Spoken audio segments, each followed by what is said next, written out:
Друзі, привіт! Як ви знаєте, через 2 дні Україну накриють сильні морози. І потрібно захистити та підготувати наші дерева до цього. Тому дивіться та слухайте це відео дуже уважно, буде дуже багато корисної інформації. І якщо ви все зробите, як я вам зараз розповім, то ви не втратите свій врожай у цьому році. Спочатку допоможу вам розібратися, у якому стані повинні бути бруньки, щоб їх потрібно було захищати. Якщо в вашому регіоні проживання на деревах ще сплячі бруньки, то вони витримують до мінус 20 градусів по Цельсію, і їх не потрібно захищати. Але коли брунька прокинулась і з'явилося листя, цю стадію називають зелений конус, то брунька може витримати до мінус 5 градусів по Цельсію. А якщо вже з'явилися бутони, але вони не розкриті, то вони можуть витримувати до мінус 2 градусів по Цельсію. А коли бутони вже почали відкриватися або повністю відкрилися, а також якщо вже з'явилася зав'язь, то вже при температурі 0 градусів по Цельсію квітки та зав'язь будуть гинути. Це я вам привів максимально низькі температури. І це не означає, що не потрібно нічого робити,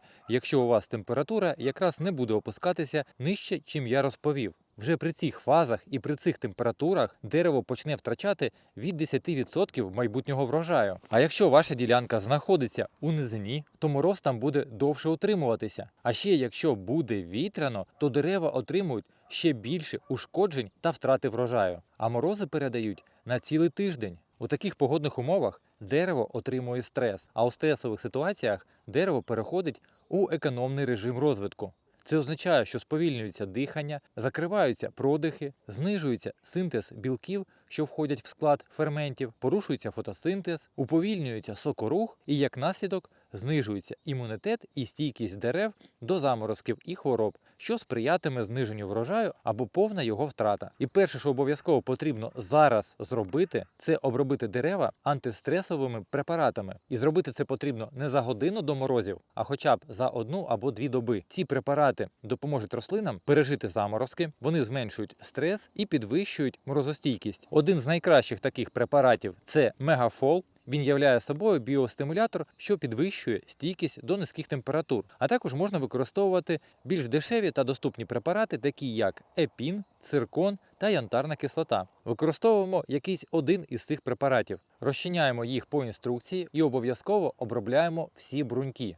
Вони покращують імунітет рослини і тим самим підвищують стійкість до заморозків і допомагають швидше відновитися. В нас морози передають до мінус 4, а по факту може бути і більше. І тільки одніми цими препаратами врятувати дерева не вдасться. Я на молодих деревах буду використовувати агроволокно 50-ї щільності. Буду обмотувати кроном. Це надійно захистить більшу частину плодових бруньок від температури до мінус 7 градусів.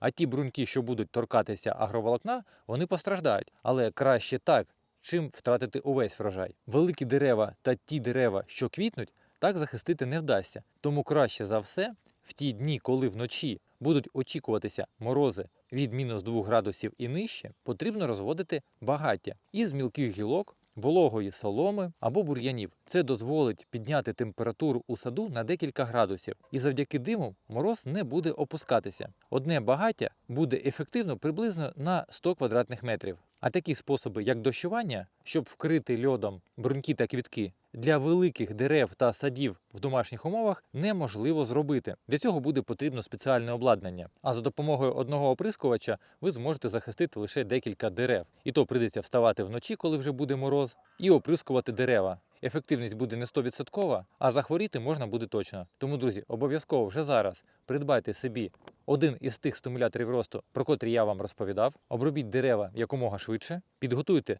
багаття у своєму саду і захистіть свій сад від морозів. Якщо у вас залишились питання, задавайте їх у коментарях. З радістю на все відповім. Я ж вам бажаю вдалого дня і зустрінемось у наступних відео.